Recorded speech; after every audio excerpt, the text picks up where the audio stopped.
Maluku angkat senjata.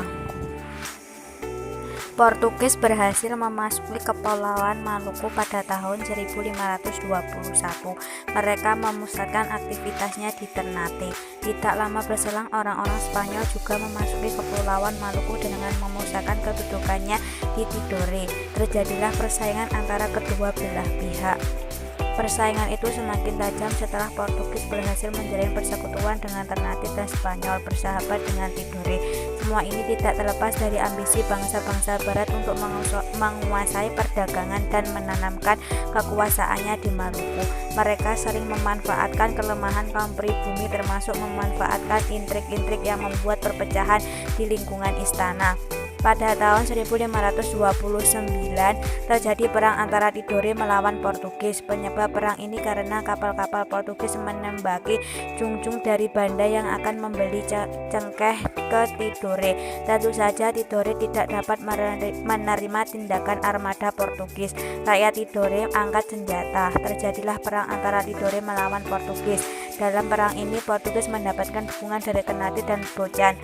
Akhirnya Portugis mendapat kemenangan. Dengan kemenangan ini Portugis menjadi semakin sombong dan sering berlaku kasar terhadap penduduk Maluku. Upaya monopoli terus dilakukan, maka wajar jika sering terjadi letupan-letupan perlawanan rakyat.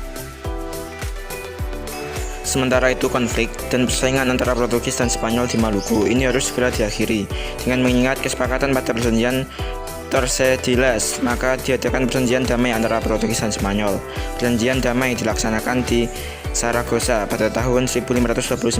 Berdasarkan perjanjian Saragossa ini disepakati bahwa Portugis tetap berkuasa di Maluku, sementara Spanyol berkuasa di wilayah Filipina. Dengan demikian, setelah ditandatangani perjanjian Saragossa, kedudukan Portugis di Maluku semakin kuat. Portugis semakin berkuasa untuk memaksakan kehendaknya melakukan monopoli perdagangan rempah-rempah di Maluku. Kedudukan Portugis juga semakin mengancam kedudukan kerajaan-kerajaan yang ada di Maluku. Melihat kesewenangan-wenangan Portugis itu, pada tahun 1565 muncul perlawanan rakyat Ternate di bawah pimpinan Sultan Koiron atau Hairun.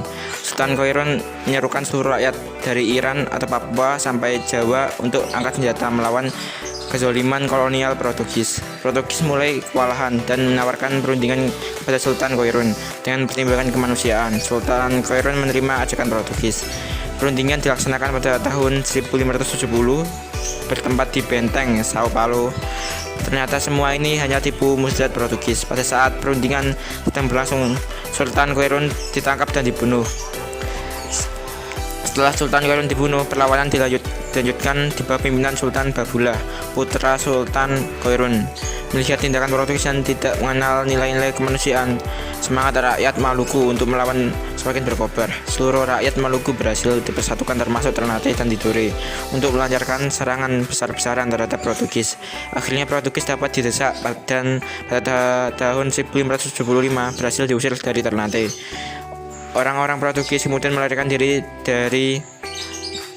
dan menetap di Ambon. Pada tahun 1605, Portugis dapat diusir oleh VOC dari Ambon dan kemudian menetap di Timur. Sedangkan perlawanan rakyat terus terjadi terhadap Portugis maupun VOC yang melakukan tindakan kejam dan sewenang-wenang kepada rakyat. Pada tahun 1680, VOC memaksakan sebuah perjanjian baru dengan penguasa Tidore. Kerajaan Tidore yang semula sebagai sekutu turun statusnya menjadi vasal VOC. Sebagai penguasa yang baru diangkatlah putra Alam sebagai Sultan Tidore. Menurut tradisi kerajaan Tidore, yang berhak sebagai sultan semestinya adalah Pangeran Nuku. Penempatan Tidore sebagai vasal atau daerah kekuasaan VOC telah menimbulkan protes keras dari Pangeran Nuku. Akhirnya Nuku memimpin perlawanan rakyat. Timbullah perang hebat antara rakyat Maluku di bawah pimpinan Pangeran Nuku melawan kekuatan Kompeni Belanda atau tentara VOC. Pangeran Nuku mendapat dukungan rakyat Papua di bawah pimpinan Raja Ampat dan juga orang-orang Gamrange dari Halmahera. Oleh para pengikutnya, Pangeran Nuku diangkat sebagai sultan dengan gelar Tuan Sultan Amir Muhammad Saifuddin Shah.